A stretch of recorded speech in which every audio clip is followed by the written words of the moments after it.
வெளியில் ரெடி பண்ணியிருக்க கிச்சன் வந்து இந்த அளவில் தாங்க இருக்குது. இன்னும் இதுக்கு வந்து டைல்ஸ்லாம் ஒட்டலான்னு பிளான் பண்ணியிருக்கோம்.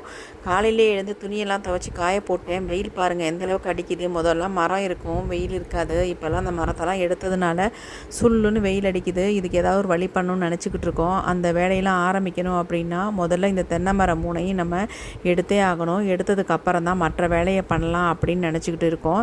தென்னை மரத்துக்கு ஆள் வரமாட்டேன்றாங்க. யாரை கூப்பிட்டாலும் தென்னை மரத்தை எடுக்கிறதுக்கு 3000 கேட்குறாங்க, ஒரு சிலர் 2000 கேட்குறாங்க. அதனால் யோசனை பண்ணிக்கிட்டே இருக்கோம். இன்றைக்கி ஃபுல்லாக ஷடவுனுங்க. காலையிலேயே நிஷாந்த் வெளியில் போயிட்டு வரும்பொழுது பதனி வாங்கிட்டு வந்தான். அதை பார்த்து நானும் கொஞ்சம் கொஞ்சமாக ஒளிஞ்சு குடிச்சிக்கிட்டு இருந்தேன்.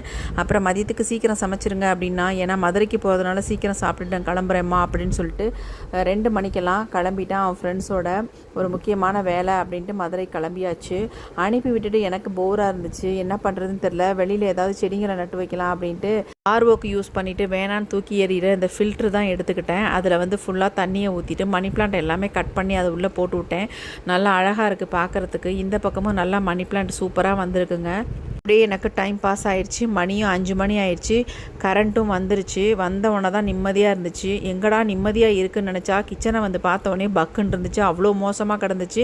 ஏன்னா இருட்டுக்குள்ளே வந்து வேலை செஞ்சுட்டு இருக்க முடியாது. நானும் அப்படியே விட்டுட்டேன். இப்போ தான் கொஞ்சம் கொஞ்சமாக வேலையை பார்க்கலாம் அப்படின்ட்டு களத்தில் இறங்கியிருக்கேங்க. இனி எத்தனை மணிக்கு நான் இந்த வேலையெல்லாம் முடிக்க போகிறேன்னு எனக்கே தெரியலை. விளக்கி வச்சுருக்க பாத்திரத்தெல்லாம் முதல்ல எடுத்து நம்ம கவுத்திட்டு அதுக்கப்புறமேட்டு பாத்திரம் கழுவிட்டு கிச்சனை க்ளீன் பண்ணலான்னு நினச்சிக்கிட்டு வேலை பார்த்துக்கிட்டே இருந்தேன். அதுங்களாட்டி ஒருத்தர் வந்து எனக்கு பாலாத்தி கொடுமா அப்படின்றாரு. ஒரு பக்கம் எனக்கு கார்ன் சூப் வச்சு கொடுங்கம்மா அப்படின்னு இவன் கேட்குறான். விளக்கின பாத்திரத்தெல்லாம் அப்படியே போட்டுட்டு கார்ன் வந்து ரெடி பண்ண ஆரம்பிச்சிட்டேன். கார்ன் எல்லாம் உரித்து எடுத்து ரெடி பண்ணிக்கிட்டே இருந்தேன். அதுங்களாட்டி அவன் ஃப்ரெண்டு கால் பண்ணி எனக்கு வந்து கையில் வந்து பிளேடு பட்டுருச்சுடா, உடனே கிளம்பி வாடா அப்படின்னு இவனை கூப்பிட இவன் உடனே கிளம்பி அங்கே போயிட்டான் அவன் ஃப்ரெண்டை பார்க்குறதுக்கு. நான் என்ன பண்ணேன், அப்படியே வச்சுட்டு சரி வந்துட்டு செஞ்சுக்கலாம் அப்படின்ட்டு கார்னெல்லாம் எடுத்து ஃப்ரிட்ஜில் வச்சுட்டு அவருக்கு பாலாத்தி கொடுத்துட்டு நான் வந்து ரெடி ஆகிட்டேன். எதுக்கு அப்படின்னா வெளியே கிளம்பி கொஞ்சம் வேலைகள் இருந்துச்சு. சரி கிளம்புனதுக்கப்புறம் தான் தெரிஞ்சுது அடடா வண்டி இல்லையே அப்படின்ட்டு. ஏன்னா இருந்த வண்டியை அவன் எடுத்துகிட்டு போயிட்டான். என்னுடைய நம்ம வீட்டில் இருக்கிறது நிஷாந்தோட எஸ்டியும் காரும் தான் இருக்குது.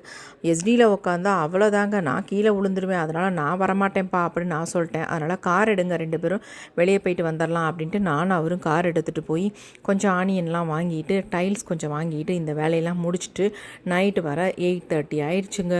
அப்படியே நாங்கள் டிஃபனும் வெளியிலேயே சாப்பிட்டு வந்துட்டோம்.